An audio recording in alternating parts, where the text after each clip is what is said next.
on Commerce held a hearing last week on these networks and how they might be used in light of the terrorist threat.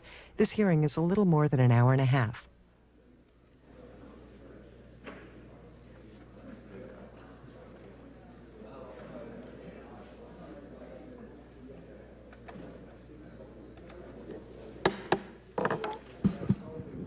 Good morning, everybody. The subcommittee will come to order. Let me welcome our witnesses. In the securities area, there has been an intense focus today on corporate governance, and of course with that accounting governance over the past year. And of course rightly so. There has been a tremendous need for oversight and correction in these areas. And these areas, these issues will continue to be of heightened concern as corporate America works to regain investors' confidence. But today we'll take a look at another set of very important issues. These issues are less sensational than the scandals of the last year, so we are not likely to see extensive media coverage of this hearing today. Yet these issues are no less important to the functioning of the capital markets and, of course, to the protection of investors. Today we will focus on market structure issues. There have been significant market structure changes in the past year that have important implications for all investors. These are ECNs, and the ECNs are basically electronic communication networks. They're basically technologically advanced communication system for simply trading securities. As a result of advances in computing power and telecommunication technology, as well as certain changes in security rules, ECNs have emerged as competitive alternatives to traditional stock markets. ECNs are basically order matching services, matching buy and sell orders entered into their systems by their subscribers. And through this simple procedure, buyers and sellers are able to come together. But they are relatively new market participants that provide trading platforms that are distinct from traditional floor and specialist models of the New York Stock Exchange and the quotation montage and market maker model of the NASDAQ. So basically ECN's models vary. Some are order matching systems, others are order routing systems. They have different fee structures as well as different customer bases.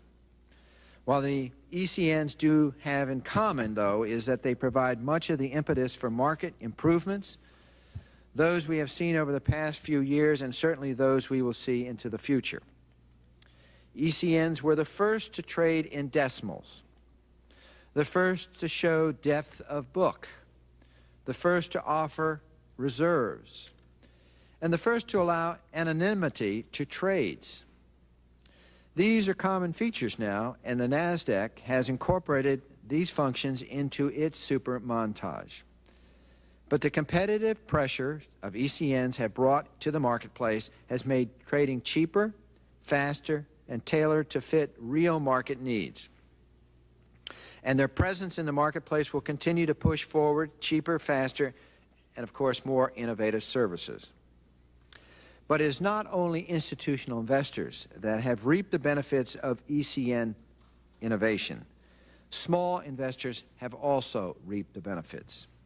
Competition from ECNs has reduced transaction cost market-wide. Namely, commissions and spreads have dropped. For example, ECNs lead the push to decimalization, reducing the trade increments in which investors trade from 1/16th of $1 to a fraction of a cent. ECNs also introduced anonymity of trades, allowing my mutual fund to buy or sell securities without moving the market. This, of course, has a direct impact on the value of my mutual fund investment, for example. Over the past year, there have been some important market structure developments. One ECN was approved to operate as an exchange. Some ECNs merged, and the SEC approved the NASDAQ super montage. All have significant implications for the future of the marketplace and I look forward to hearing the testimony of our panel today to discuss some of these issues raised by these market developments. In particular, I hope that our panel will discuss market data issues. Are customers still paying too much for market data? Are market data rebates a benefit to investors?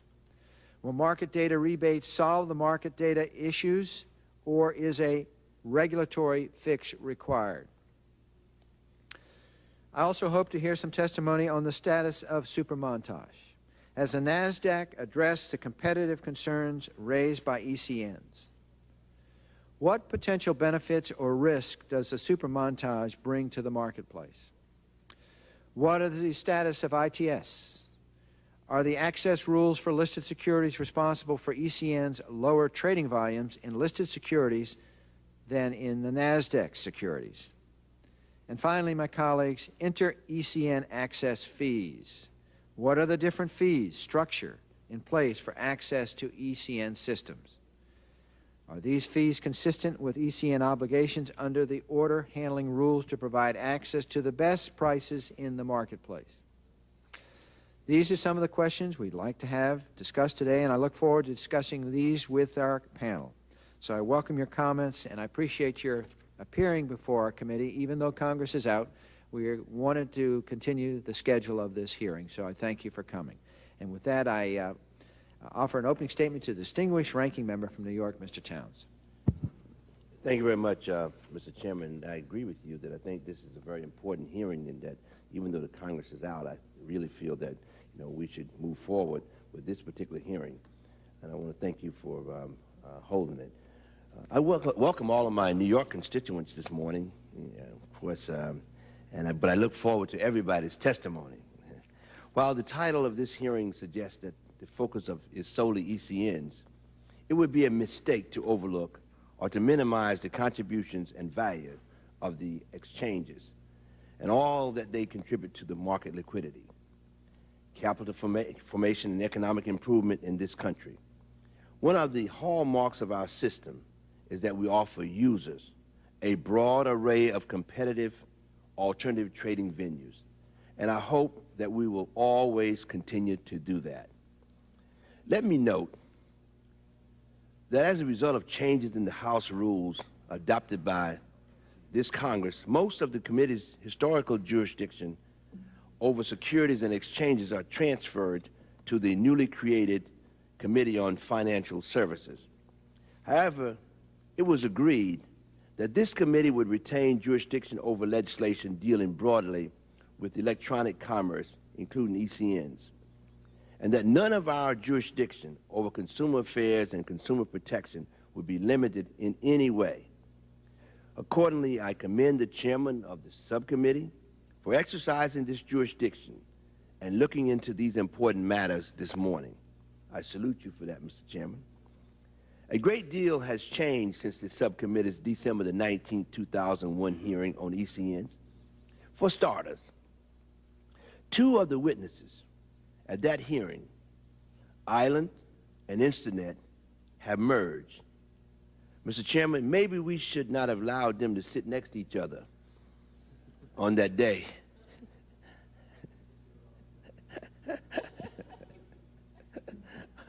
Also, NASDAQ commenced trading on its supermontage system this week with 5 stocks. I hope that we will revisit the issue raised by these and other events early next year, after we have had a chance to measure their effects on electronic commerce and the consumers.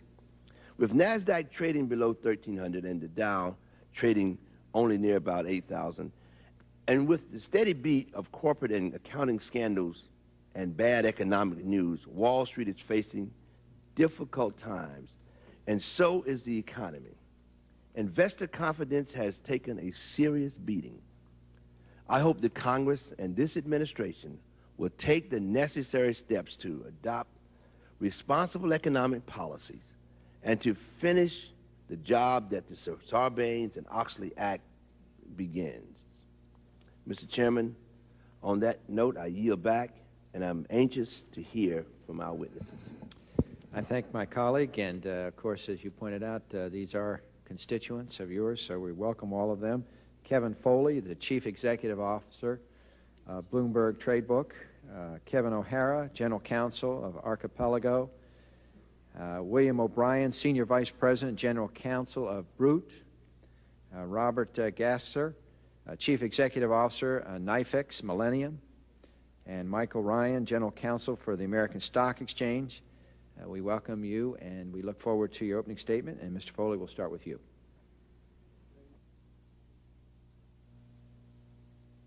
If you don't mind, just pull the microphone a little closer to you. Yeah, thank you, Mr. Chairman, members of the committee. Thank you for your insightful comments. My name is Kevin Foley, and I'm pleased to testify on behalf of Bloomberg Trade Book regarding ECNs and market structure, ensuring the best prices for consumers. The topic is both important and timely. Bloomberg Trade Book is owned by Bloomberg LP and is located in New York City. Bloomberg LP provides multimedia, analytical, and news services to more than 170,000 terminals used by 350,000 financial professionals in 100 countries worldwide.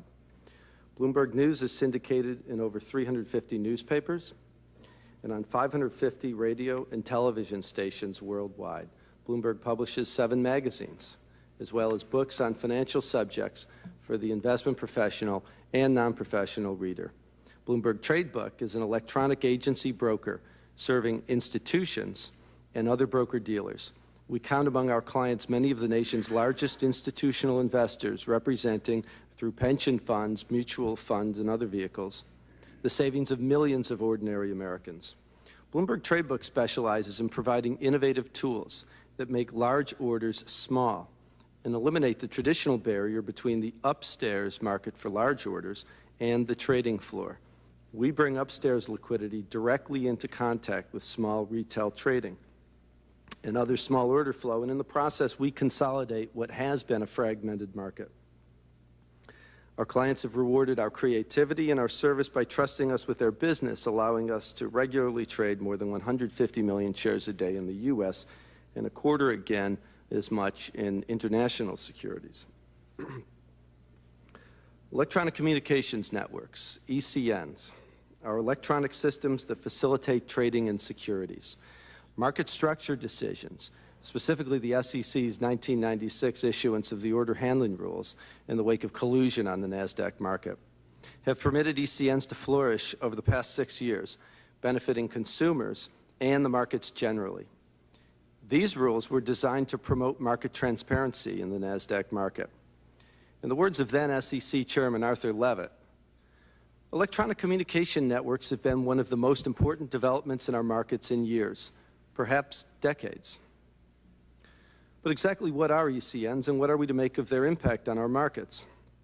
In simplest terms, ECNs bring buyers and sellers together for electronic execution of trades. They have provided investors with greater choices and have driven execution costs down to a fraction of a penny. As a result, these networks present serious competitive challenges to the established market centers. More fundamentally, they illustrate the breathtaking pace of change that results when technology and competition coalesce. As has often been observed, sunlight is the best disinfectant. Indeed, the increased transparency promoted by the SEC's order handling rules and the subsequent integration of ECNs into the national quotation montage narrowed NASDAQ spreads by nearly 30% in the first year following adoption of the order handling rules. These and subsequent reductions in transactional costs constitute significant savings that are now available for investment that fuels business expansion and job creation. The resolution of questions regarding the NASDAQ exchange application and the manner in which supermontage is phased in will go a long way toward determining whether the securities markets of the future will be shaped by competition or dominated by government-sponsored monopolies. That will have much to do with whether our markets remain competitive, robust, and open to innovation. For-profit exchanges will have powerful incentives to leverage their existing government-sponsored monopolies to gain an unfair advantage in currently competitive markets. They'll have incentives to keep pace with market innovators, not by moving forward themselves, but by slowing down all market participants and centralizing order flow. If that occurs, consumers Investors and the markets themselves will be denied the benefits of competition. Everyone loses if exchanges, comfortable as government-sponsored monopolies, fail to innovate, leaving American markets vulnerable to offshore competitors. As the growth of ECNs illustrates, modern technology allows the advantages of maximum order interaction without the downside of centralization. State-of-the-art telecommunications systems, like the Internet, don't rely on a single monopoly channel. Rather, they rely on a networked web of multiple competing and redundant linkages. Why shouldn't the securities markets work the same way and reap those same benefits? Centralized systems are resistant to change. The innovations that ECNs have brought to the market would not have occurred under more centralized systems. A centralized system also provides the significant downside of a central point of failure. So who's benefited from the existence of ECNs? For one, small retail customers who, for the first time, have gained direct, unfettered access to the liquidity of institutional order flow represented directly in the market. Who else has benefited? Clearly, American business. The President of the United States Chamber of Commerce, Tom Donahue, summed it up succinctly in a letter this summer to SEC Chairman Pitt, stating, American business has benefited mightily in recent years from SEC initiatives like the order handling rules that have enhanced market transparency, fostered competition in our securities markets, and reduced transaction costs. Significantly reduced spreads and increased efficiencies have freed up more capital for launching new businesses and creating new jobs. This sunshine is important to ensure the most efficient capital formation process in the U.S. and to ensure that America's market continues to be the preeminent market in the world. Who else benefits from ECNs? All investors who've seen the speed and fairness of their executions improve, as ECNs have raised the standard for all broker-dealers. Even traders not participating in ECNs benefit from our depth, liquidity, and immediacy each time they hit an ECN bid or take an ECN offer. Who hasn't benefited from ECNs? Useful linkages have yet to be developed for the exchange-listed market. As a result, investors in those markets have yet to reap the full benefits of the competition provided by ECNs. This is why it's imperative that the steps necessary to facilitate the promised display of listed stocks in the NASD's alternative display facility be undertaken as soon as possible. Clearly, the New York Stock Exchange has historically had no interest in encouraging linkages that would make ECNs players in the listed markets. It's long past time for the benefits ECNs have brought to the market in over-the-counter securities to be extended to markets in listed securities as well. The neutrality, transparency, fairness, and innovation ECNs collectively bring to the NASDAQ market have dramatically increased competition and efficiency on Wall Street, redounding to the benefit of consumers on Main Street and to the benefit of our economy. Investors in the New York Stock Exchange listed market should be permitted an opportunity to enjoy those same benefits. Historically, not-for-profit exchanges are contemplating a for-profit future, as market players that have traditionally functioned as public utilities become for-profit entities. Their goals, incentives, and agendas radically change as well. Consumers and investors will suffer if exchanges succeed in leveraging their existing government-sponsored monopolies into currently competitive arenas. These efforts will suppress competition, discourage innovation, and harm consumers. Thank you, Mr. Chairman. I thank the gentleman. Mr. O'Hara, welcome. Thank you. Good morning, Chairman Stearns, Congressman Towns, and other distinguished members of the subcommittee.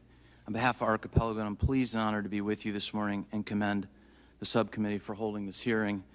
And to your earlier point, Congressman Towns, to your earlier point regarding Instinet and Island, let the record reflect that I'm sitting next to representatives of Brute and Bloomberg Trade Book. We'll come back and test your hypothesis several months from now. Let me begin by saying that were this a State of the Union address on market structure and best execution, I would declare that the State of the Union is good. Though unfinished business still remains, significant progress has been made in recent years, and this subcommittee should be commended for supporting this progress, such as your hard work on decimalization. Without question, the prime benefactor of this significant progress is the consumer or the investor in capital markets parlance. At no other time has the investor enjoyed greater transparency, better technology, and more innovation than now in the execution business. Importantly, tired bogeymen thrown up to retard progress by reactionaries like market fragmentation, ECNs unwilling to catch the falling knife in times of stress, have been run out of town on a rail by a Joe Friday-like analysis. Just the facts, ma'am, and only the facts. At Archipelago, we are proud of our contribution to this progress. And in connection with that, I'm happy to report that the Archipelago Exchange is open for business. Not long ago, the Archipelago Exchange was but a dream of its co-founders, Jerry Putnam, Margwin and Stuart Townsend. In March 2002, after much inspiration and even more perspiration, the dream culminated in the launch of the first fully open electronic national exchange. Armed with a best execution business model in which we reach out electronically to other markets to obtain the best price for customers, the Archipelago Exchange delivers transparency, speed, innovation, and efficiency. Beginning in January 1997, the day the Archipelago ECN, our exchange's younger brother, if you will, executed its first order, our current NASDAQ business has grown to an almost daily average of 400 million shares, or roughly 20% of overall volume. In terms of New York Stock Exchange and Amex-listed securities, the Archipelago Exchange executes almost 50 million shares per day. The business model for an exchange is its market structure, as set out in its trading rules. Archipelago's market structure can be best characterized as fully open and transparent. Everyone, institutional investors, broker-dealers, and retail customers has access to the same information, such as the limit order book at the core of our exchange. Everyone can see the same information at the same time. Everyone's orders are matched consistently using strict price and time priority. No order can jump ahead of another unless it is at a superior price. The end result, our customers operate on a level playing field. Two central tenets of best execution are transparency and access. The two work cheek by jowl to produce a quality market.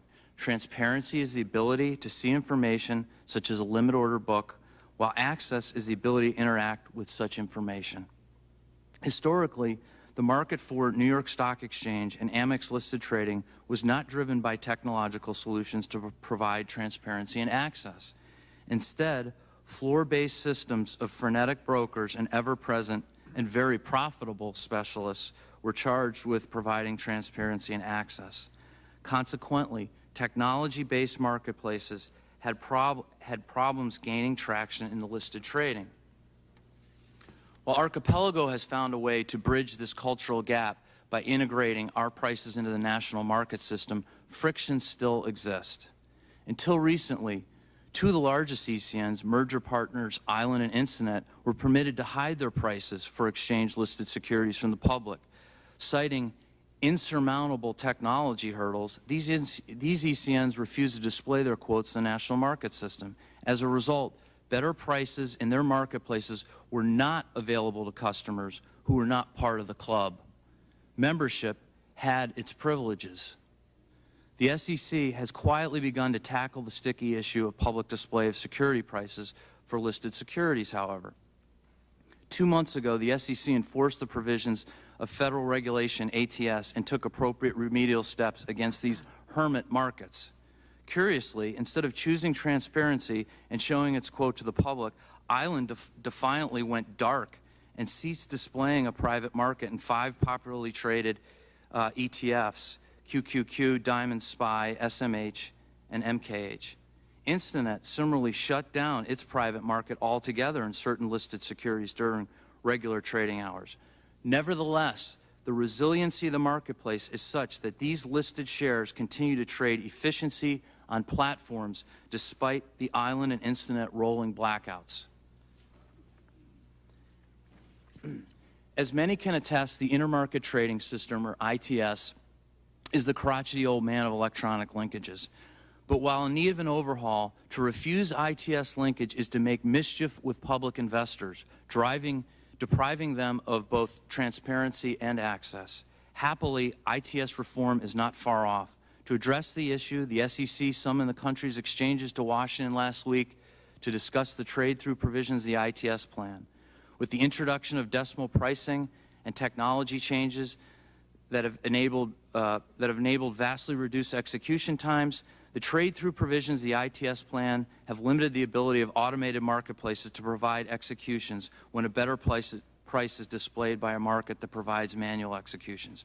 For example, the Archipelago Exchange can offer internal executions in a fraction of a second, whereas the New York Stock Exchange or AMEC often takes 15 or even 30 seconds to respond to a commitment to trade.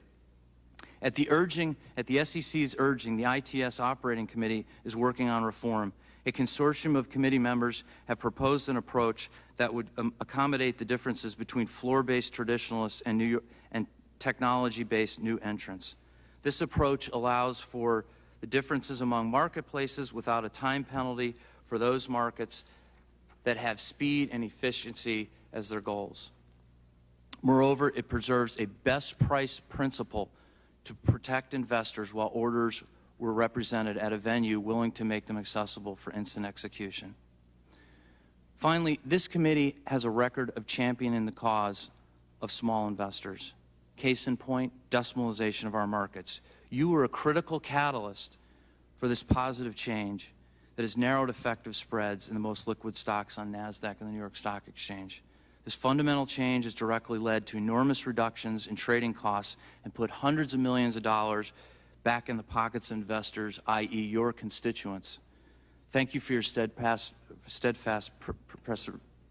perseverance. Likewise, I know you care about this subject matter we are discussing today. Best execution is the heart of our markets. By your continued oversight of our markets on matters of transparency and access, you provide effective stewardship in support of best execution. Archipelago looks forward to continuing to work with the subcommittee to enhance our securities markets for the benefits of investors, and I'll gladly take your questions at the appropriate time. Thank you. I thank the gentleman. Mr. O'Brien, welcome. Thank you. Good morning, Chairman Stearns, Congressman Towns, and members of the subcommittee and their staffs. I'm Bill O'Brien, Senior Vice President and General Counsel of Brute. On behalf of Brute, I commend the subcommittee for focusing on the issue of best execution of customer orders at this important time in the history of our nation's markets. I would like to thank you for the opportunity to testify. Brute operates one of the largest ECNs, routinely executing over 100 million shares of NASDAQ volume per day, with a growing business in exchange-listed stocks as well. In August 2002, Brute was acquired by SunGard Data Systems, a leading financial services technology provider, which repurchased the interests of a consortium of broker-dealers which included Bear Stearns, Goldman Sachs, Morgan Stanley, Merrill Lynch, and Solomon Smith Barney. The last 5 years have seen an unprecedented transformation regarding the manner in which equity security transactions are executed. In order to ensure that these dynamic conditions do not produce cataclysmic results, the legislators and regulators will need to work tirelessly to evolve legacy approaches to the oversight of market structure. Nevertheless, the core principles that the Congress gave the SEC in 1975, when it mandated the creation of a national market system, can, if applied consistently and balanced carefully, ensure that the most important component of market structure, the individual investor, continues to receive the best possible prices when trading stocks. The launch this week of NASDAQ's Supermontage trading system is but a part of the crescendo of competition in the securities industry that is blurring traditional distinctions. This environment has the potential to be a boon for the ultimate consumer, reducing cost, improving service, and furthering innovation, if it takes place within a constructive framework. In drafting the Securities Act amendments of 1975, the Congress emphasized that fair competition among brokers and dealers, among exchange markets, and among markets other than exchange markets was in the best interest of the nation's investors. Given the interdependence among market participants and the impact of on market quality of certain competitive tactics, this competition must be carefully nurtured in order to produce the desired impact. Several of the issues currently facing ECN operators and the market at large are reflective of the debate regarding what is needed to ensure a truly fair and level playing field. Supermontage has been a focal point for many of these issues. It's a watershed in NASDAQ's efforts to transform itself into the principal provider of execution services in the over-the-counter market.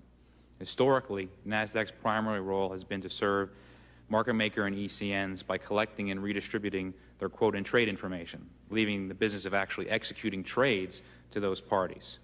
In a series of steps culminating in supermontage, NASDAQ now aims to draw more and more actual executions away from the market makers and ECNs and into their own internal systems, with the self-stated aim of becoming a central forum for the execution of transactions in NASDAQ stocks. Brute thinks that NASDAQ should be free to move forward with this approach, enjoying the right that all enterprises should have to pursue their own strategic vision. At the same time, however, Brute has been a strong advocate for the creation of viable alternatives to supermontage so that NASDAQ's legacy of regulatory monopoly does not produce unintended anti-competitive consequences.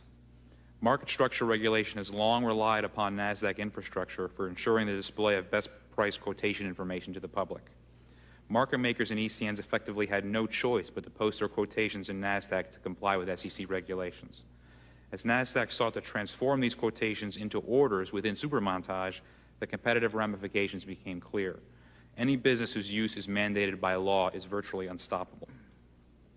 This is why Brute has been a strong proponent of the development of the Alternative Display Facility, or ADF.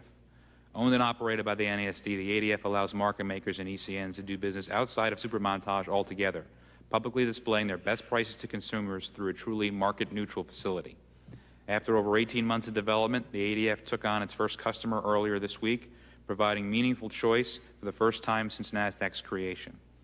Whether the ADF fulfills its long-term mission will be dependent upon a collective will to ensure that the NASD continues to provide an effective option to its former progeny, NASDAQ. Brute has delayed its own consideration of usage of the ADF while the technological and economic barriers to its usage are moderated by the NASD, with improved connectivity solutions and more realistic economics. These steps are important for the NASD to prove to market makers and ECNs that it's serious about operating a truly viable supermontage alternative. In its May 2002 report, the General Accounting Office noted the need to manage market structure in light of such concerns, stating that an ongoing challenge will be to respond effectively to both real and perceived conflicts of interest. A continued assistance from the SEC and the Congress, the ADF offer modern technological solutions and competitive economics will provide meaningful discipline on NASDAQ as it competes with market makers and ECNs that help to build it. The adaptation of current regulation to promote even further competition in this arena should be strongly considered. Regional exchanges such as the Cincinnati Stock Exchange are implementing a variety of business models that will provide quotation and trade reporting services to market makers and ECNs in competition with supermontage, and also remedy some of the inefficiencies in the pricing of market data that have arisen out of NASDAQ dominance. The current regulation of registered securities exchanges can at times serve as a barrier to deployment of these business models. The reduced relevance of the distinction between heavily traded exchange-listed and NASDAQ stocks and the increased electronification of both markets dictate a reconsideration of how exchanges are to be regulated going forward in order to realize the full competitive potential of current market structure. As ECNs seek to compete within this landscape, the need for ECN pricing flexibility should also be emphasized. In this challenging economic environment, fees are a matter of both extreme importance and sensitivity to Brute's customers. Our rate structure, which is fairly common in the industry, rewards users that are willing to initiate and display orders into the ECN with a cash rebate, while charging firms that seek to access that liquidity a fee. Since the implementation of the SEC's order handling rules in 1997, the debate over these ECN access fees have ebbed and flowed with changing economic and regulatory conditions. Brute believes that competitive forces, rather than regulation, are appropriate to discipline the nature and structure of prices. These forces currently serve to pressure ECN rate structures in both directions. The entry of NASDAQ as a competitor and the rate structure for supermontage, which also offers rebates to initiators of liquidity, necessitates similar pricing in a quest to be competitive. What the market will bear in terms of cost also has revealed itself, as some ECNs that have attempted to take these rate structures to extremes have experienced financial difficulty and unsustainable collection rates. ECNs themselves have worked to eliminate pricing inefficiencies between one another. Continued vibrant rate competition, rather than intervention and its potential for unintended adverse consequences, will best serve the economic needs of both ECN operators and their users. As ECNs and others have asserted their competitive independence from NASDAQ, some are concerned that increased fragmentation will inevitably impact on another national market system principle, ensuring economically efficient execution of securities transactions. Brute counts itself among the firms with the vision and technology to remedy such concerns, providing an example of how the market can respond to a changing environment to provide customers with the best of all possible worlds. Brute is representing our customer orders within Supermontage, delivering customers the full functionality and liquidity of that market in addition to its own. We're doing so because we believe to do otherwise will deny our customer best execution opportunities inconsistent with the congressional goal of executing investor orders in the best possible market. In addition, we offer quote information from and direct connectivity to non-Supermontage ECNs and other significant market centers in order to provide customers with a seamless, one-stop shopping trading environment. Our ability to navigate this more complex market structure while still preserving execution quality provides evidence that fragmentation can work to the ultimate benefit of the consumer. Private connectivity between and among ECNs, broker-dealers, and other major markets now exists such that public utilities are no longer a linchpin to ensure execution quality and that customers receive the best prices for their transactions. This gives each market participant the freedom to offer its own unique solution to customers on its terms without any single point of collective reliance. This can free each firm to innovate, letting the market decide whether a firm's offering provides required service to meet trader needs. Legacy regulations that subvert the ability of a market center to offer customers its version of a quality execution to a need for centralization should be reevaluated in light of this new reality. With respect to transactions in exchange-listed stocks, ECNs have attracted significant order flow in recent years, as innovative products like exchange-traded funds, the Qs, SPDRs, the transition to decimalization, and the homogenization of trading operations have all eroded resistance to electronic trading of these securities. This success has triggered SEC requirements that dictate at times participation in the intermarket trading system, or ITS, an exchange-dominated consortium with requirements that do not fit all ECN business models. This has put some ECNs in the unenviable position of choosing between options that all dilute their value proposition and customer execution quality. Some, like Island, have chosen to cease displaying their order prices to all customers, forcing people to trade blind. Others, like Instant, have ceased trading some of these securities altogether. While Brute is an ITS participant through its involvement in the NASDAQ intermarket, we see this development as counterproductive. In this era of customer mobility and information availability, regulations that thwart an ECN's ability to deliver what it perceives that its customers want should be reconsidered in light of the continued relevance of their original purpose. The rapid rate at which our markets are transforming creates the potential for a regulation gap, which ECNs often find themselves in the middle of due to their innovative nature, that puts consumer interest at risk. Chairman Pitt has recognized this risk, asking the staff of the SEC to hold public hearings on market structure issues, which will be held over the next several weeks. ECNs have had an important role in helping consumers achieve best prices by increasing transparency, reducing spreads, and perhaps the greatest fulfillment of the congressional directive to provide an opportunity for investor orders to interact without the participation of a dealer. In light of the changing market structure before us, Brute believes the principles enunciated by the Congress in 1975, fair competition, efficient execution, and flexible regulation, can continue to serve as a roadmap to promote market structure quality and investor interests. Mr. Chairman, Brute welcomes the subcommittee's interest in these important issues. I look forward to answering any questions you or other members have at the appropriate time. I thank the gentleman. Mr. Gasser, welcome. Good morning, Chairman Stearns, Mr. Towns, and members of the subcommittee. I am Robert Gasser, Chief Executive Officer of NYFIX Millennium. On behalf of our parent company, NYFIX, Inc., our partners and clients, I thank the committee for the opportunity to appear before you today to discuss the role ECNs play in current U.S. market structure. And thank you for holding this hearing on the subject that is at the heart of the matter when talking about market structure, and that's the effects that change and sometimes lack of change have had on the end investor. In 1999, Millennium was founded by a partnership comprised of NYFIX, Inc. and 10 prominent U.S. investment banks, including ABN AMRO, Bank of America, Deutsche Bank, J.P. Morgan, Lehman Brothers, Morgan Stanley, S.C. Bernstein, S.G. Cowen, UBS Warburg, and Wachovia Securities. We are a firm focused on the electronic interaction of listed equity order flow. As a result, my comments will almost exclusively focus on listed equity securities. Millennium went live in September of 2001 and has steadily grown its daily executed volume to our current average of approximately 9 million shares a day in the most recent 90-day period. Our customers are comprised of investment banks, online trading firms, and program trading entities. In total, we have 65 contracted users of the system. Importantly, they contribute a pool of liquidity to our system by passing their DOT and institutional block volume through Millennium by default on its way to the floor of the New York Stock Exchange. This pass-through, as we refer to it, is allowed to interact with resting orders that can improve the price reflected on the New York Stock Exchange by at least 1 penny, the minimum increment. If our system cannot improve price, that order is immediately 100 to 150 milliseconds as we clock it, sent on to its original destination. Trades are immediately printed in the NASDAQ intermarket. We do not publish a quote in competition with the New York Stock Exchange, and we presently have no aspirations to become a U.S. stock exchange.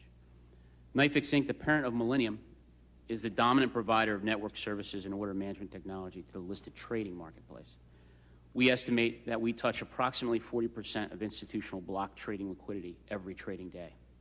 On the reopening of the exchange, September 17, 2001, NYFIX Inc. touched 1.2 billion shares of executed listed volume. On any given day, 15 to 20% of that volume is passed through Millennium. U.S. listed market structure is differentiated one very critical way from the NASDAQ marketplace. In 1996, the change in NASDAQ order handling rules mandated by the regulatory overhaul of that market catalyzed growth of the ECN model. In effect, NASDAQ market access was democratized. The U.S. listed marketplace has not experienced a transformational event of this magnitude. While investors have electronic access, such as DOT, to the New York Stock Exchange, they must always interact with a gatekeeper, that being the New York Stock Exchange specialist, when transacting with trading counterparties. Firms wishing to compete with the New York Stock Exchange specialist as market makers have historically been relegated to the ITS. Many of my counterparts on this panel can give you chapter and verse on the disadvantages of posting bids and offers on ITS and the anti-competitiveness of that structure. This has created, for us, a market opportunity. Many of our constituent clients aspire to compete with the New York Stock Exchange specialist. We provide a mechanism by which they can interact electronically with a subset of New York Stock Exchange liquidity as long as they are willing to improve price. We give these firms the ability to submit order flow instantaneously and cancel order flow instantaneously. Their only obligation when they submit a live order into our system is to transact. There is a quiet revolution starting in the U.S. listed marketplace. Investors and traders who have become disenchanted with current market structure are moving beyond the experimentation phase. They are starting to employ ATSs like the ones represented here today. The value proposition is clear. Execution that is electronically matched without human intermediation takes one middleman and the resulting economic impact of that middleman out of the equation. What makes that possible today? I would submit to you that advanced technology, industry protocols, and high-speed networks support this type of healthy competition without the resultant risk of fragmentation. This quiet revolution, combined with the decimalization of stocks, the consolidation of New York Stock Exchange specialist units, the requirement to submit quality of execution data for the public record, and the extended bear market in the U.S. equity markets is in the process of causing profound change to the security industry. Given the lack of investment returns generated in the past 3 years, there's been increasing scrutiny placed on transaction costs by end investors. In an era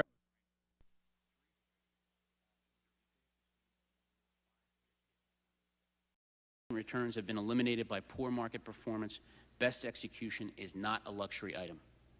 It can make or break best performance. Market centers are compelled to publish their quality of execution data in accordance with SEC Reg 11AC 1-5. We welcome this objective measurement of performance. In our most recent filing as of August 2002, we compared very favorably against the listed equity market center average in the 4 main categories used to measure performance. They are the following: percentage of order flow executed in 0 to 9 seconds, percentage of orders that were price improved, average order size, and percentage of orders executed outside the quote. Millennium executed 97.9% of its order flow within 0 to 9 seconds versus a market center average of 52%. Millennium price improved 75.6% of its order flow versus a market center average of 32.9%. Millennium's average order size was equal to 926 shares versus a market center average of 882 shares. Millennium traded outside of the quote 5.9% of the time as opposed to a market center average of 21.3%. While we can argue about the changing role of an intermediary, round or flat, there is one inescapable and unavoidable truth to the present supply chain in the trading of U.S.-listed equity securities. There are a lot of middlemen. The question becomes, how does each link in that chain justify its own unique cost benefit? We would argue that technology is changing the answer to that question and the possible outcomes. Special interests that argue against fragmentation are really arguing against competition. Our publicly available quality of execution data clearly makes the case for the automation of client interaction and the resultant benefits. We thank you, Chairman Stearns, Mr. Towns, and members of the committee for your focus on these issues. Thank you. The gentleman, Mr. Ryan. Good morning. Good morning. My name is Michael Ryan. I'm Executive Vice. A little closer to you? Sure. That'd be super. Thanks. Good morning. My name is Michael Ryan, and I'm an Executive Vice President and General Counsel for the American Stock Exchange. Chairman Stearns, Mr. Towns, and your staffs, I appreciate the opportunity to testify before this subcommittee today. Over the past year, as you noted, a great deal of the financial community's attention has been focused on the threat of terrorism and the need to bring law and order back to corporate America. As an operator of a securities market that happens to be located less than 300 feet from ground zero, we cannot overstate the importance of both of these efforts. We believe the current efforts by the government will strengthen the existing market system and provide new protections to customers, and we intend to remain an active participant in this process. Indeed, we look forward to participating in the SEC's upcoming hearings on market structure. Today, however, I would like to focus on a series of activities that relate to serious violations of the federal securities laws. Before I discuss my specific points, though, I would like to give you a brief overview of the American Stock Exchange and the national market system. The American Stock Exchange has a long history of innovation and is unique among U.S. securities markets in that we're the only market that actively lists and trades securities across three diverse business lines. We trade equities, options, and exchange-traded funds, commonly referred to as ETFs. In equities, we focus principally on providing a well-regulated auction market for small and mid-cap companies. Our options market is the second largest in the United States, and for the first time since getting into the business more than 25 years ago, recently have had days where we are the most active equity options market. What really sets the Amex apart from all other markets in the U.S. are our ETFs, which are the fastest growing, most innovative financial products offered by an exchange over the last decade. After more than 4 years of working with the SEC and millions of dollars in R&D expense, the Amex pioneered ETFs in 1993 with the introduction of an ETF based on the S&P 500 index known as the SPDR. Since then, we've spent millions more developing new products and educating the marketplace about the benefits of ETFs. 9 years later, the Amex remains the clear leader in ETF listings, listing 121 of the 123 in the U.S. market today, including, in addition to SPDRs, the QQQ, which is based on the NASDAQ 100, and Diamonds, which is based on the Dow 30. Now we're also planning the next generation of ETF products, variations that will provide investors even greater flexibility and new investment opportunities. We launched fixed income ETFs this summer and are getting ready to introduce leverage ETFs, inverse ETFs, and most significantly, actively managed ETFs. We have been able to leverage our reputation in ETFs to create a global presence for the Amex. In the last year, we have reached agreements to trade Amex-listed ETFs in Europe and Asia. In short, the American Stock Exchange has emerged as a strong, innovative international competitor, especially in the development and trading of sophisticated derivative securities. I would like to now turn to a brief description of the national market system. In 1975, Congress adopted substantial amendments to the federal securities laws that mandate the creation of a national market system for trading securities. To achieve this congressional mandate, at the direction of the SEC, we now have in place 3 critical national market system plans for Amex-listed securities. 2 of these plans consolidate quote and trade information, which is sold to market participants on a real-time basis. The revenue generated is then shared among the exchanges and NASDAQ ratably based on the number of trades executed in Amex-listed securities by each market. The 3rd plan provides the mechanism for market participants to access trading interests across all markets which is critical in achieving best execution for investors' orders. Of course, with the evolution of the markets, the Commission has found it necessary from time to time to take additional steps to ensure that the national market system is kept current. Most significantly, on December 8, 1998, the Commission adopted a new rule known as Regulation ATS for alternative trading systems. This new rule is designed to integrate significant alternative trading systems into the national market system. The SEC took this action to deal with the growing regulatory disparity between ATSs and other markets, disparities the SEC found negatively affected other securities markets and, most importantly, investors. Without justification, however, one ATS, Island, has openly violated and disregarded Regulation ATS by steadfastly refusing to display its best-priced orders in the consolidated quotation and providing access to those orders by investors across all markets. Because of these violations of this new rule, we have now a two-tiered market rife with fraudulent and misleading trade reporting. To fully appreciate this problem, it's important to connect a few dots. First, NASDAQ has in place a payment for order flow program under which they pay their members, including Island, for trades in Amex-listed securities. Because of an historical anomaly, NASDAQ is giving credit for Island's trades, even though Island refuses to participate in the two most significant components of the national market system, consolidating quotations and providing fair access to those quotes. To restore balance to the national market system, in February of this year, the overwhelming majority of the markets proposed an interpretation of the national market system plans to end the practice of giving NASDAQ credit under this revenue-sharing formula for Island's trades until Island became a full partner in the national market system. Ironically, if this interpretation were permitted to stand, many of the problems today that I'm raising would long have been resolved. It would also absolutely prevented the next problem on the horizon, which is fraudulent and misleading trade reporting, which is the second situation I want to describe to you today. At the beginning of this year, Island also began paying for order flow using the money it receives from NASDAQ. The clever structure of their scheme has directly led to a practice known as trade shredding, and at least in some instances to manipulative wash sales. Yesterday's enforcement settlement by the NYSE with Swift Securities is directly attributed to wash sales on Island solely for the purpose of collecting market data revenue. Third, to exacerbate matters, Island has recently announced that it will begin reporting, that is selling, its trades in ETFs to the Cincinnati Stock Exchange in a manner that will neither display their best price quotes nor make them accessible to public investors. Regrettably, we note that the Cincinnati arrangement with Island, which has not been filed with the SEC, undermines the core purposes of Regulation ATS and the national market system.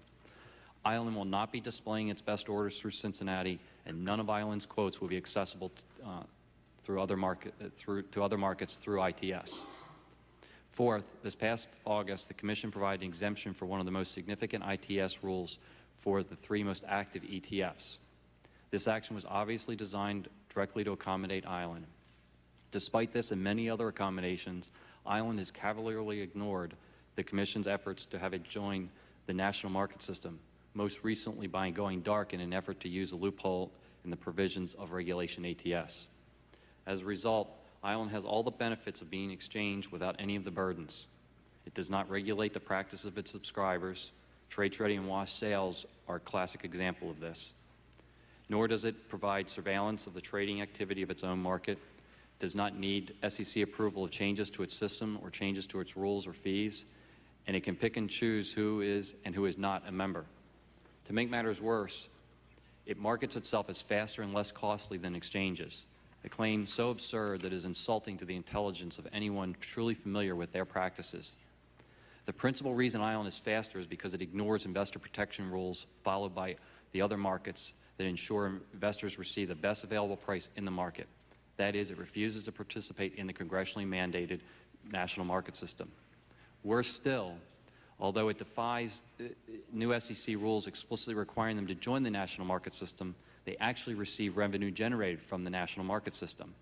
In other words, we, the markets that comply with the federal securities laws by fully participating in the national market system, are actually providing direct financial support to a competitor that is ignoring these laws. In closing, we're simply asking that all investors be given the greatest assurances that they have access to the most fair and efficient markets, and that the Amex and the rest of the markets be given a fair playing field by ensuring even-handed enforcement of the rules. Thank you for your time, and look forward to your questions. I thank the gentleman. Let me just say as a starter, as many of you mentioned, we have had, this is a second hearing, and we invited NASDAQ and we invited New York Stock Exchange. They came the first hearing. They decided not to come to this one. Mr. Ryan, we invited Island. They didn't want to come. For whatever reason, we want to thank you folks for coming. As a person that is really not a sophisticated, has a sophisticated understanding of all this, it seems to me, just as a person standing on the outside, every time I go to CNN and I see the New York Stock Exchange and people running around down on the floor, human beings running around making orders, it occurs to me, gee whiz, this could be done by computers. It seems something simple, but as we move forward in technology, it seems like you could handle many more sales of stock and bonds by computer rather than having people run around on the floor. The second thing that occurs to me after 9/11 is that why does it have to be in Wall Street in New York? And thirdly, why does it have to be a certain hour? Because if you go to electronic communication network, you could actually get it at midnight. If you go on and log in and you find somebody selling IBM, you could buy the stock yourself. And so that you would have this type of fluid market where you would need to have a location in 9/11, which is very susceptible to terrorists. Secondly, it could have any hours. And then thirdly, it seems like it would be more efficient. So that is sort of the impetus that all of us think to have these hearings, is to understand how can ECN start to play a more prominent role, not just for the institutional investors, but also for the everyday investor who wants to buy. Probably a fourth reason for the ECN being advantageous is if you want to sell a large block of shares today, if you sell them in which you have a lot of information with a lot of people are going to tell a lot of other people, and pretty soon that's going to affect the market. So it's like the old Heisenberg uncertainty principle. You never know exactly where something is, because as soon as you go to touch and look at that particular subatomic particle, you changed its location. So if T. Rowe Price or Merrill Lynch wants to sell 1 million shares of IBM, and pretty soon all the people who are on the floor of the stock exchange know it, that is going to impact it in some way. So the Heisenberg uncertainty principle, which was enormously famous, almost applies to this, in that you cannot sell large blocks unless you go out and get 10 brokers to sell the stock for you and let them do it under a code name or under a false name so that you don't disrupt the market.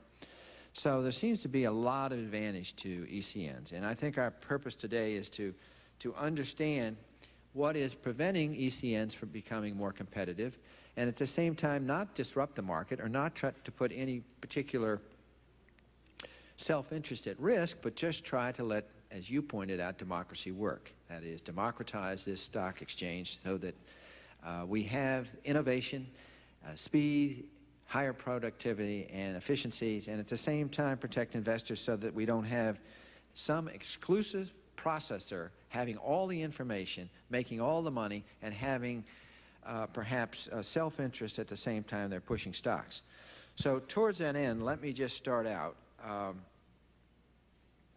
and move to this intermarket trading system, which all of you seem to think is the problem. I mean, that's what I suspect.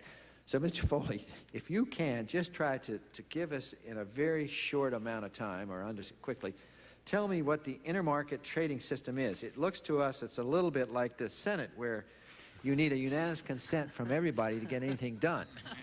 Whereas in the House, it's not quite like that. So everybody says, well, why do you want to be a senator? Where everybody wants to be a senator because one person can hold up the train, whereas a U.S. congressman, in the House, it's much more difficult. But this intermarket trading system, give us a little bit of a layman's term, what this is and how it prevents this democratization of the market. Well, let's first describe, Let's first describe the era in which the ITS came to be. I mean, I'm still listening to the Rolling Stones, and I think we all are, as we were in 1975, but at that time I listened on an 8-track, and in the middle of a song there would be a 10-second pause with a loud click before the song would continue. And that's the era in which the ITS was originally conceived. We don't think it's designed to work. And as you referred to the governance structure, that's not designed to help anybody who wants to make it work. It's a method whereby an exchange that has an order that wants to be executed and doesn't have the best price on the other side of that order can send a commitment to trade to another exchange that does have the best price. Right? The structure of ITS is at the heart of the debate between Island and the American Stock Exchange. Island, under ITS rules, would have to slow itself down to the pace of the ITS system and wait 30 seconds and so forth to find out if they have a trade with another exchange before they're allowed to effect an exchange, rather a trade in their system. That's rather like telling a consumer using eBay that before you can buy these baseball cards, we've got to go send all the information about the pending transaction to Sotheby's and wait for Sotheby's to convene an auction and make sure that Sotheby's doesn't have a better price. Whereas the guy on eBay just wants to buy his baseball cards. So at the heart of this debate is the current system really would eviscerate the benefits to consumers, which is, after all, why they're going to ECNs like Island to trade these things in the first place. We have chosen to wait for the SEC to resolve some of the market structure issues that make us reluctant ourselves to participate in ITS. Island made a different choice, but to say that they're not abiding by investor protection rules, I would say they're probably not abiding by exchange protection rules. And that's a serious matter of concern. We think the solution is for the SEC to move forward quickly on rules for how folks are going to be able to display their orders and listed shares in the alternative display facility, which will put it on every Reuters and Bloomberg machine and every TV screen across the globe. That's the disinfectant, transparency. In the meantime, we think it's important that this committee take a serious look at the consumer protection issues that are, we think, at the heart of the issue. Ryan, would you like to comment on that? Sure. I agree with Kevin's assessment that the ITS system needs a lot of work. I think it was started in 1975.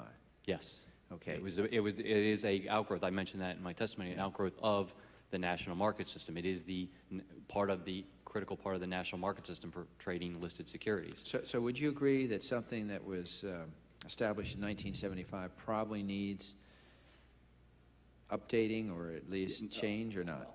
Unequivocally. I think that's true. I think that and you addressed this earlier, that the issue of market data and the notion of how that's distributed among the market participants needs a lot of work. And within the next 2 or 3 weeks, the American Stock Exchange is going to be meeting with the other markets to talk about and put a proposal on the table to give credit for market data along the lines of markets who provide liquidity and better price discovery. So we look forward to the SEC's hearings and look forward to working on all of these issues. And I think no doubt the time has come to take a real hard look at this. I do want to make one note, though, that in terms of kind of a distinction between exchanges and ECNs, and a point that you were making about the role of an exchange. exchanges have specialists who have an affirmative obligation to the market to maintain a fair and orderly market to risk their capital. ECN marketplaces don't do that. If they don't provide any liquidity if their subscribers don't show up. So, and ECNs never trade in any significant volume unless the primary market is open with the specialists providing that liquidity, and the ECNs do come in and their members do come in and access that liquidity. That's not to say that I don't think that there may be room for ECNs in the marketplace, but I think that this committee and the SEC and the marketplace should be very concerned about what incentives there are to go risk capital and provide a continuous two-sided market, and do that in a fair and have the affirmative obligation of maintaining a fair and orderly market, which exchange markets do require. I think that is critical, and it's unless you pull that away and let the markets kind of go without having the specialists there, you will never really know the answer to that question. But I think when you see events like 1987, you see September 11th, and you see how our markets respond, and obviously in the days after both of those events, there was a lot of chaos, and you had specialists there who've committed millions and millions of capital maintaining fair and orderly markets. That's critical in that process. I also want to address the issue you raised about the electronic environment. The exchange markets, speaking for the American Stock Exchange, we're incredibly innovative in terms of our electronics, and we're always rolling out new trading systems, new mechanisms for routing orders to our floor. And we are in the process as well of developing a whole new trading environment. It will be a floor-based system, but it will also be capable of going off-floor if that's where the markets take us. We believe that the markets should drive where and how trading occurs, but we do think that the price discovery mechanism of in-person trading in today's environment, it provides a lot of value added. Floor brokers going in, then they can go in and represent a customer order, and they can have 100,000 shares and only show 1,000 shares or 10,000 shares and work that order for their customer, so that they are not, by showing up, moving that price. And there's a variety of mechanisms for doing that. So I think there are significant value added having exchange markets and the specialists and the affirmative obligations that they provide to the marketplace. Chairman Stearns, Yeah. if I may be heard on this issue, because Archipelago, like the Amex, is actually part of, through the PCX, we actually operate or are a participant on these national market plans. And I think it's worth noting that what ITS stood for as a principle is a good principle, and that was the concept of linkage. Now, we can argue about the technology and some of the rules surrounding that linkage, but the concept of linkage to getting best price or best execution for customers is a good idea and worth fighting for. And today, through this plan, the ITS committee and the SEC, we're working very quickly towards, or apparently we're working very quickly towards amending the plan so that automated markets can interact in a way that don't hurt their business models with these traditional marketplaces. Now, I hear this argument about Island not wanting to participate because it slows them down. Well, there's two ways of operating in this world. There's one that if there's a stop sign outside your house and you want the stop sign shouldn't be there, you don't just keep running through the stop sign. You go down to the mayor's office and you complain and you show statistics why it shouldn't exist. Well, Island just keeps running through the stop sign. What we did, Archipelago, we operate much like Island. We're an automated market. What we did within the system, we went down to ITS, we went down to the SEC, we've come up to the Hill, we have our data supporting us, and we've made what I believe are very solid arguments, which have resulted in an ITS proposal for a major overhaul of the plan, which I spoke about today. And a consortium of people on the committee. Mr. O'Hara, would you want to make that part of the record? Yes, I would. It's a ITS proposal, ITS Operating Committee of October 10th, 2002. By unanimous consent, so ordered. If you don't mind giving a copy to our staff, then we'll make it part of the record. Great. And this was presented to the SEC. It was vetted last week. The ITS committee is talking about it today. And we believe in very short order this plan or a a derivative of it, will come in and will be approved and will make major changes with the ITS plan. It's worth noting that the two main obstacles to the plan are the New York Stock Exchange and my friend down at the end of the table, Mr. Mike Ryan. And if Mr. Ryan says he wants to support the ITS proposal today, I'd be willing to hand it down and he can sign it up on the dotted line. But in truth, again, we're working very quickly in the system to get it changed so that automated markets can interact with traditional markets. And I just want to underscore the idea of linkage isn't a bad idea. It's good for consumers. Best price is good for consumers and investors and your constituents. My time has expired. I just remember from the last hearing when we were talking about ECNs, we asked them that during 9/11 they had trading on Enron stopped. The New York Stock Exchange specialists stopped trading blocks of it, and there were imbalances, and the ECNs picked that up, and that was a success story. Yeah. So I remember that from the last hearing. Right, that was this was the last November when the specialists on the New York Stock Exchange shut down his post because that one person, the anointed person who controlled all the orders, decided that he or she was overwhelmed and they couldn't get a guaranteed profit. So while he or she shut down their post, and in order to sort of balance things out so they get their guaranteed profit, alternative trading systems, ECNs, were in there executing trades for institutions, broker-dealers, and small investors. Yeah. Okay, Mr. Towns.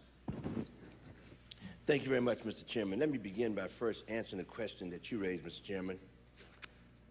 Mr. Chairman, let me begin by answering the question that you raised. You said, why this has to be done in New York, Mr. Chairman.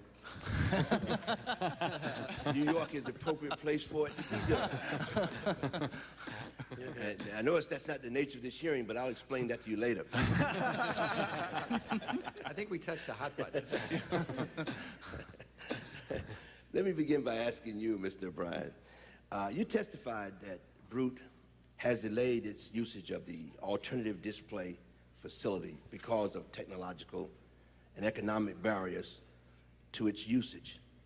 And you urged the SEC and the Congress to insist on improved connectivity solutions and more realistic economics. Could you explain what these technological and economic barriers are, and even the solutions that you might propose? Sure, I'd be happy to.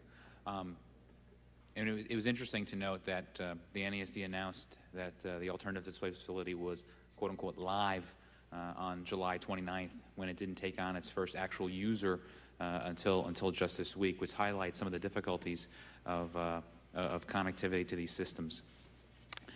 When the NASD undertook the commitment to build the ADF, they went out and hired a Swedish technology vendor, OM Group, to help them build it. The technology platform that OM used was something basically unknown to U.S. financial market participants, which basically meant that to build connectivity to the ADF, you need to build an interface which would require significant investment of technology resources in a time where there are just not that many to spare. And when you're talking about wanting to have a viable competitive alternative, barriers to usage of that alternative need to be really low. We have been a strong advocate for ADF interfaces to accommodate the Financial Information Exchange Protocol, also known as FIX, which is basically a standard messaging language by which security market participant systems talk with one another. When we were required by the SEC to certify as to whether or not we could use the ADF as our primary means for quoting NASDAQ securities on or before October 11th, which they required us to do at the end of the month, we talked with the folks at the NASD and asked when they might have fixed connectivity, which they had alluded to for quite some time. They gave us the good news that they had undertaken to hire a vendor to provide that connectivity, but that testing for quotation capability wouldn't be available till sometime in December. So that made how we answered that certification request very easy. But it's the example. I mean, I guess ITS provides a good example, is that you can't create a static system at a single point in time and assume that that's going to be viable, given that the pace of change in this industry really is week to week. On the economic front, they originally came forth with a fee schedule that mimicked that of NASDAQ, despite the fact that the systems they're offering were far less complex.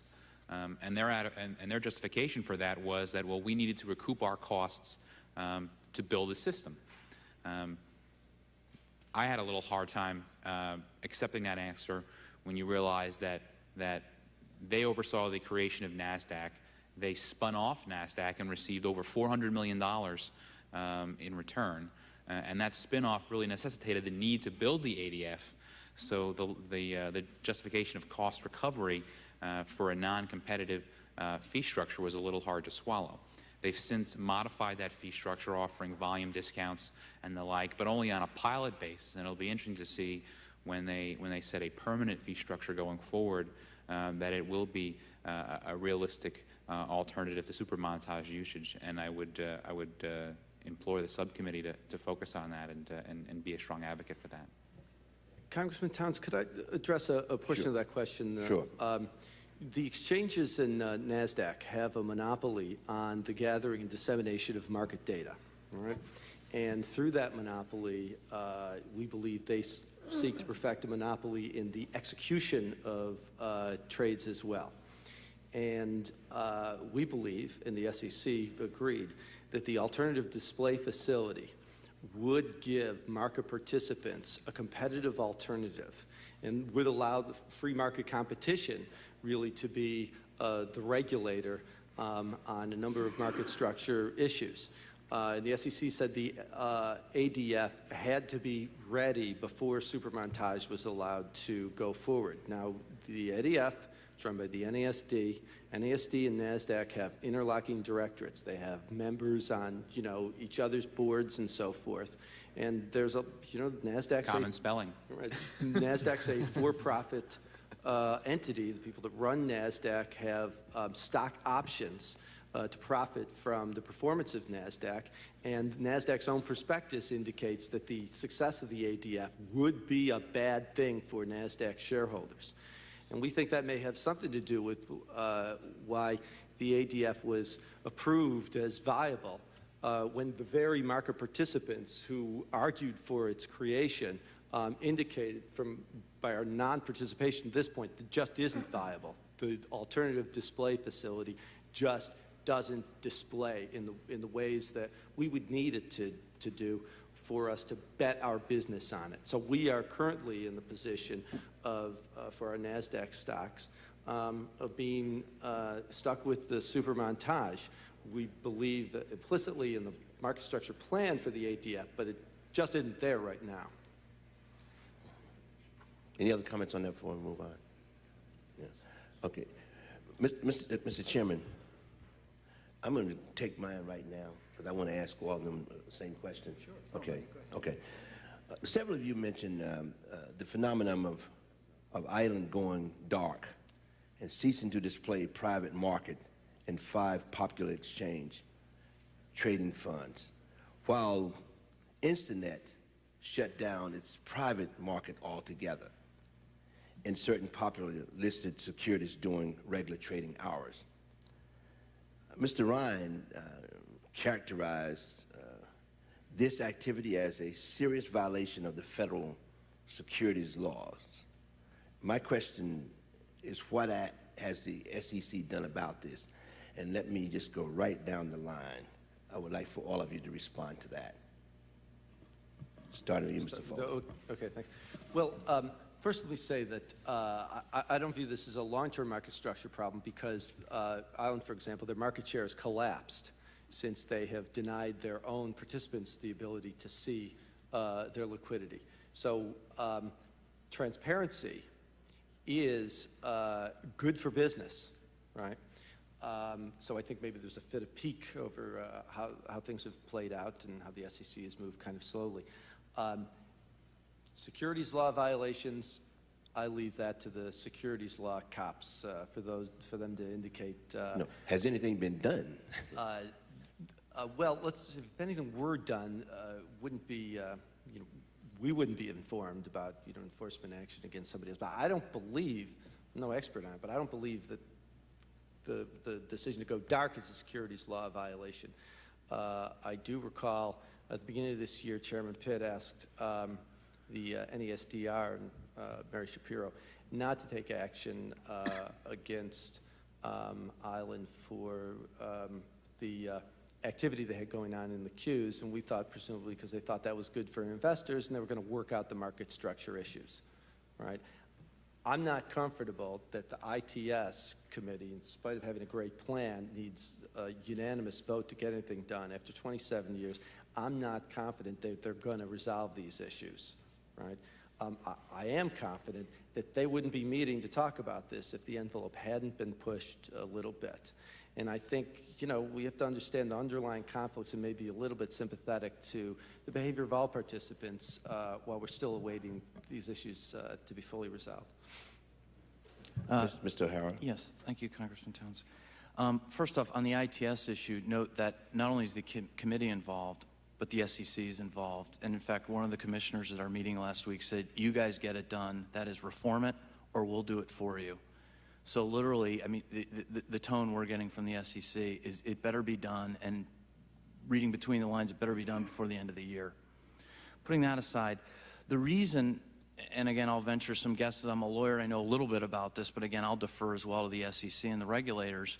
The reason that Island and Instinet, well, with Island has gone dark or suffering a brownout, if you will, and Instinet has completely shut down its market is because they were forced to comply with the law. Let's just take a step back. When the NASDAQ collusion investigation and settlement broke, one of the consequences, or one of the observations, was there was a world of two markets in OTC or NASDAQ stocks. There was the public market that you and I would see, retail investors would see, and then there was the private clubby market that no one saw except the people in the room. And that was, on the one hand, the NASDAQ market, and on the other hand was Instinet. Instinet then was a private market that most of the world didn't have access to. What the SEC did in implementing the order handling rules and other types of rules associated with that was to force Instinet to show its market to retail customers and the rest of the world, if you will, to get a quote out in the public. And what's gone on with these ETFs, these exchange-traded fund products, primarily, is that Island and Instinet decided, and apparently, again, if you look at the text of Reg ATS, that they refused to reflect their quotes to the world again. Again, we went back, sort of went back to the future, if you will. That is, they went back to sort of pre-1997, refused to show the world their quotes, and only let their club members see the quotes. And my understanding is that the SEC stepped forward and said, either get yourself into the quote, okay, show yourself, let ordinary retail investors have access and see your quote, or shut it down. It's illegal. And I believe, if I may be heard, instead of integrating technology and showing their quote, they decided to take these actions, and that is to go dark, if you will. Wasn't it true that Island, I mean, they're not here, and we don't have a horse in this race, Bloomberg really, but wasn't it the case that Island published all this information on the internet?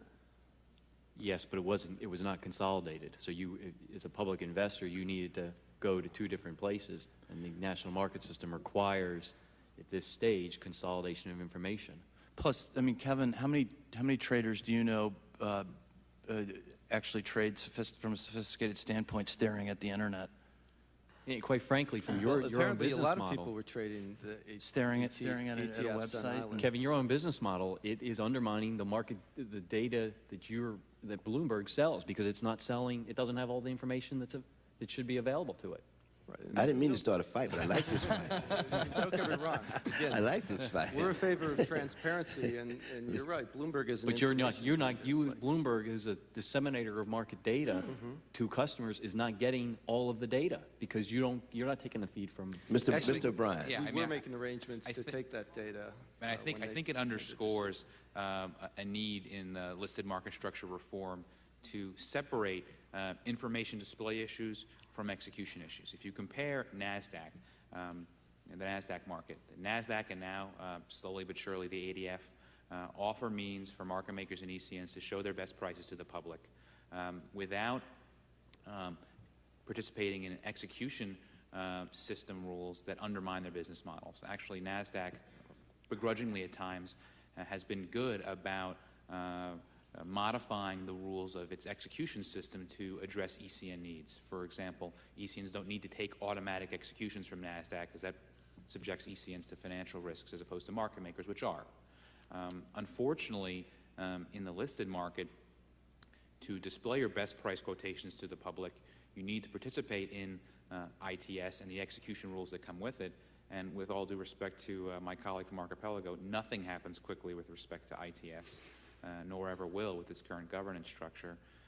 And Brute says this as an ITS participant through our participation in the NASDAQ intermarket. But you're basically, each ECN is subjected to a Hobbesian choice of getting its quotes out into the public marketplace in ways that may force it to undermine the execution quality of its own system. And that separation needs to take place. Thank you very much, Mr. Gasser. Yeah, I think as a, Reg ATS, the philosophy behind Reg ATS is very simple, and that is publish a quote to one and you must publish it to many, or to all. And I think Island in the ETF controversy, of which we're not a part, thankfully, but Island in the ETF controversy is interesting in that I think it represents some of the unintended consequences of the things we've talked about today on the ECN front, and that is democratization of the quote, democratization of access, participation within that quote, and at the end of the day, I suspect that the SEC delayed enforcement of the Reg ATS because of Island's arguments regarding investor protection for some of the folks that were used to operating within their system. But that does not, or should not, and I think it is inconsistent with, I think, the views you've heard today from the major vendors in the ECN space. It should not give them the ability to trade through. It should not give them the ability to trade through anyone. Anyone that has a legitimate quote and posts a bid or offer should have that ability to trade against counterparties entering the national market system. So, but I think what it's also proven is that at the end of the day, free market forces will prevail when the rules are enforced.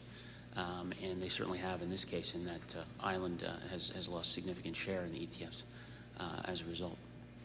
Thank you very much, Mr. Gasser. Mr. Ryan. Sure.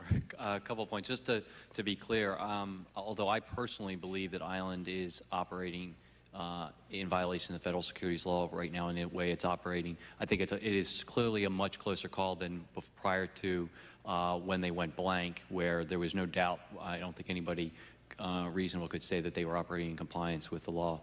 They are certainly in violation of the spirit of regulation ATS and in violation of the spirit of the national market system by going blank. I also am not fully convinced that they have been damaged as much as others might be because of their arrangement with the Cincinnati Stock Exchange and in some of the products involved where Instinet has not shut down. They may be shifting some of that order flow there. It's a lot of moving pieces, hard to tell. I'm not I agree with both Kevin Foley and Kevin O'Hara. It's difficult for me to kind of speculate as to why the SEC hasn't taken more action in this area. I know we have raised these issues with them many, many times. They have been struggling internally with a lot of the conflicting principles that are involved. I think they were completely caught off guard that Island would take this much market share as quickly as they have. There was a lot of transition, obviously, at the SEC and a lot of very significant issues facing the Commission over the last year. And in many respects, this is probably a very unfortunate accident of timing, but it is I think a very, very serious accident, and something needs to be done about it, and something should be done to look at what can avoid these types of situations in the past where a law can go 18 months like this with no enforcement.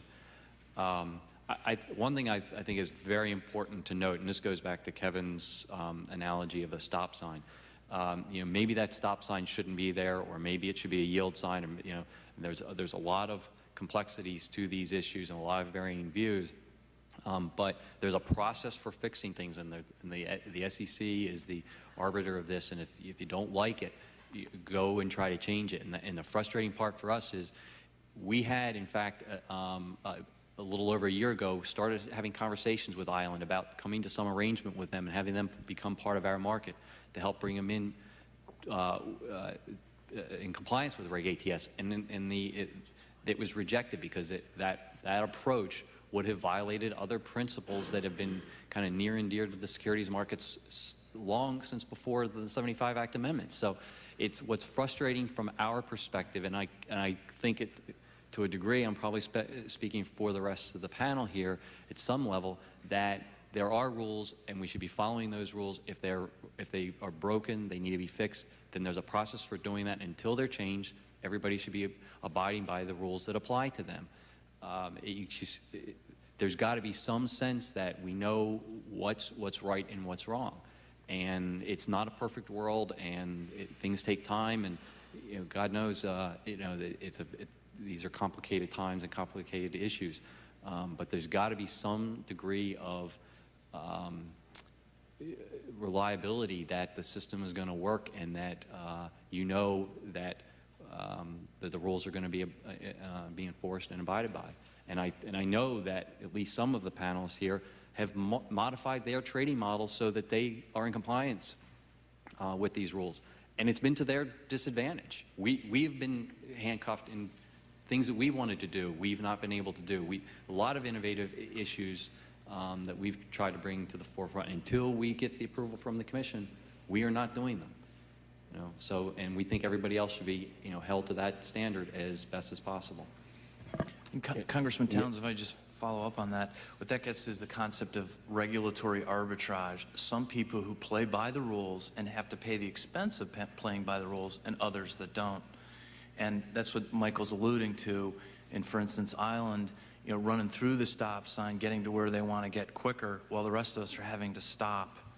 And again, our system looks a lot like Island from the extent that we're an electronic system. We reach out for best price, but we've worked in the system, and quite frankly, we've had to go through, and we called it sort of a fraternity house hazing of getting into these ITS committees. We did it successfully. Was it easy? No. Did it cost some money and time? Yes. But is it changing? Are circumstances changing? They are. And again, we have a marketplace here. Bill, my good friend Bill O'Brien, says he doesn't think there's going to be change at the ITS, a quick change. I think there is. And we'll come back several months from now and we'll compare notes, and I think it would be important for this committee to follow up on that issue. Some of our friends from the SEC are here. They have told this ITS committee last Friday, they said, get it done or we'll get it done for you, right from the lips of one of the commissioners. So again, I think that we're at a point in time where it will change, but that the underlying philosophy of ITS and what it was created for, linkage to give customers best prices, your constituents to get them best prices, is still a concept, a principle worth fighting for. Thank you very much. Thank all of you for your answers. On that note, I yield. I thank my distinguished colleague. I think, after just listening to you, I think a lot of us on the subcommittee think it probably would be appropriate for the subcommittee to start looking at legislation to modernize ITS. So that's probably one of the things that we're getting out of this hearing, that to try and move towards that. I'm just going to ask two more questions, and then if Mr. Towns wants to ask two more, then we'll complete. So we appreciate your patience. Maybe it's a good question for Mr. Foley. Are customers still paying too much for market data? Yes. And let me just go down. Mr. O'Hara. Correct. Mr. O'Brien. Yes. Mr. Gassner. Yes. Mr. Ryan. I think it's a great bargain for customers. Okay, you think it's a great bargain. Okay. We got a market on that now, too. It is. Now, and I ask who collects the money from market data. It is, after all, the customer's own information that they contribute in the form of their orders that they then are required to buy back through information vendors. You know, if you look at the debates over payment for order flow from the 90s, which we don't really hear so much about, the reason we had payment for order flow was because spreads were artificially wide. And this committee addressed that issue and went right to the heart of the matter. Spreads are not artificially wide anymore, and so the profit from extracting those spreads isn't being funneled back to investors in the form of cheaper commissions they get through payment for order flow. Now they get better execution of their orders. Similarly, plans to share market data fees with the brokers who contribute the orders that make up the market data, those plans can result in lower commissions and increased benefits for the investors that contribute that data or those data in the first place. But if the market data fees weren't artificially high, you wouldn't have that situation either. Just to get on the record, has the NASDAQ addressed the competitive concerns raised by the ECNs regarding the supermontage? Anybody can answer that. Kicking and screaming, right, and not in any, willing fashion, they've addressed some of the issues, but you have to be on your toes. New ones pop up in the technology. We're dealing with a pernicious problem right now where the supermontage technology can take an ECN's order out of the quotation system. Now, they use their monopoly as a place to go quote securities to try to affect a monopoly as the place for executing and trading securities. Mm-hmm. That monopoly would work to the benefit of NASDAQ shareholders, but it's not in the benefit of investors who would otherwise enjoy the fruits of competition. Real competition for NASDAQ supermontage, just as real competition for the New York Stock Exchange through the ADF, we think will be a solution, and then that's something we think this committee ought to continue to look at. Okay. What are the different fee structures in place for access to ECN systems? Mr. O'Brien. No, I'm happy to talk to that. As I said in my remarks, most, if not all ECNs offer a rebate for initiated order flow. And what do I mean by that? If the market in Cisco systems is $10.00 to buy and $10.02 to sell, if someone wishes to put in an order to buy at 10:01 into the system, which means it's not marketable against anything else, either within the system or with Brute in the public market, that'll be displayed within Brute's system and in the public quote. That's an initiated order. When that order gets executed against, the person who put that order into the system would receive a cash rebate.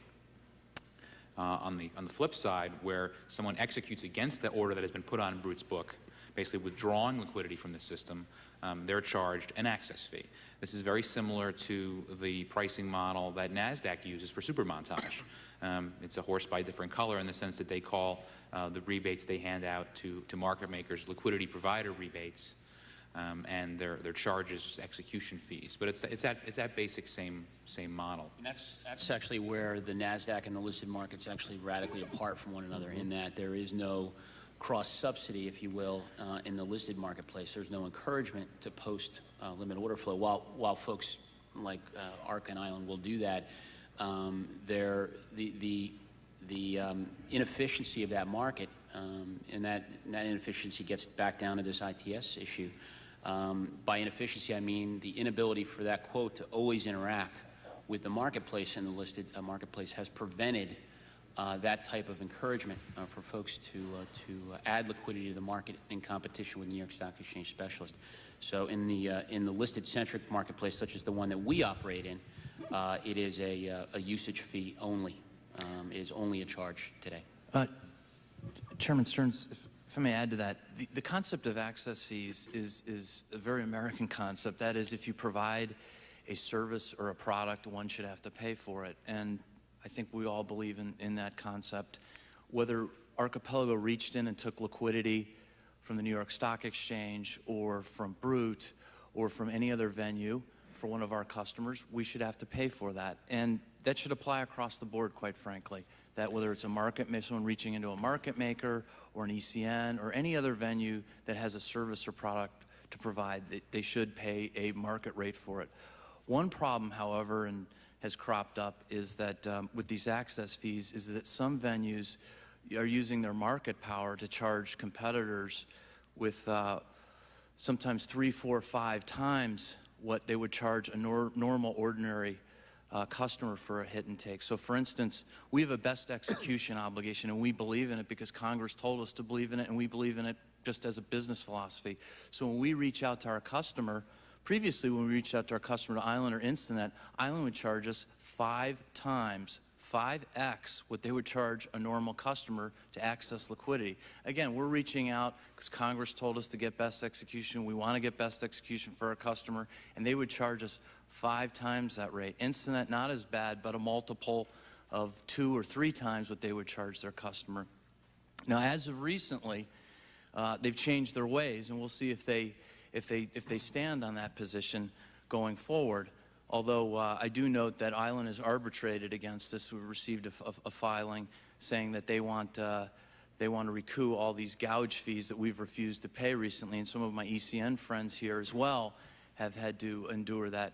Again, we're reaching out for best price for our customers, and some of these other venues out there saying, well, if you want to do that, guess what? I know it's a federal regulation, I know it's a federal concept, but we're going to charge you 5 times what we charge our customers for that. That's unfair, and it's something that this committee, subcommittee should mark, because in the future we may be coming back and discussing this issue, depending on how Island and Instinet act going forward.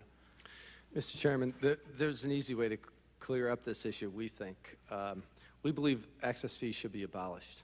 As former SEC Chairman Levitt said a couple of years ago, there's no room for these access fees in what is, in the listed markets, for example, an otherwise feeless world. They don't exist in contravention to the order handling rules because they were created by the order handling rules and, you know, as a market compromise at the time. We charge ECN access fees. We're not going to unilaterally disarm when our competitors have that source of, you know, funding for their business models. But we deplore the fact that NASDAQ has now, NASDAQ, who had been given the power by the SEC all along to abolish these fees, NASDAQ is instead determined to adopt the model of access fees, and in their government-sponsored monopoly position as a for-profit entity managed by people whose, you know, personal fortunes ride on the success of those NASDAQ securities. Now, they have decided that access fees are going to be a permanent part of the landscape for NASDAQ securities, and we're very sorry to see that happen. Now, I'm going to disagree quite a bit, because access fees, you know, it is what it is. It's just a business model. It's not per se wrong. ECNs is a pure agency broker. They do not make money on proprietary trading activity unless they have to charge a per transaction fee for usage of their system. There's nothing wrong with that. I think sometimes the outcry over ECN access fees is a thinly veiled attempt to eliminate paying ECNs altogether for the valuable services of transparency and connectivity and order management that they provide to the marketplace. So I think the subcommittee should be focused more upon ways to keep the access fee market competitive. There's one example that I believe that NASDAQ is considering.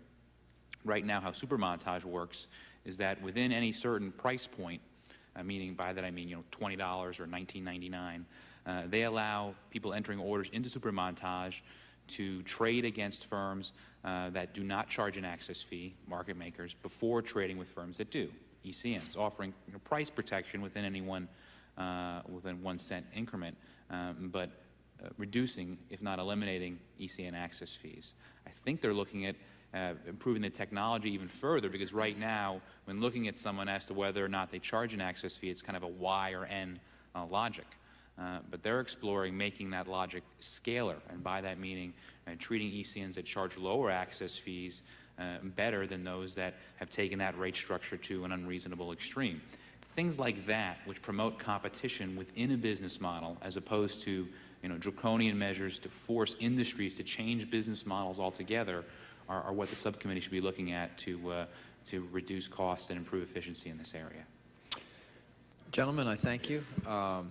What we're going to do is wrap up here. We appreciate all of you staying and participating. We'd like all of you to, we have some follow-up questions we'll submit in writing to you. We'd like you to respond. And also we'll leave the record open so that members can offer their opening statements who are not here. The jurisdiction of the committee today includes consumer protection, obviously, but also dealing with commerce, and this electronic ECNs are applicable. So we feel a certain amount of fiduciary responsibility for our constituents to bring up consumer protection as well as the commerce. So I think we've done that this morning. And so I want to thank you for your participation, and I look forward to continuing this in the future. And I thank the distinguished member for being here today. And with that, the subcommittee is adjourned. Thank you. Thank you, Mr. Chairman. Thank you.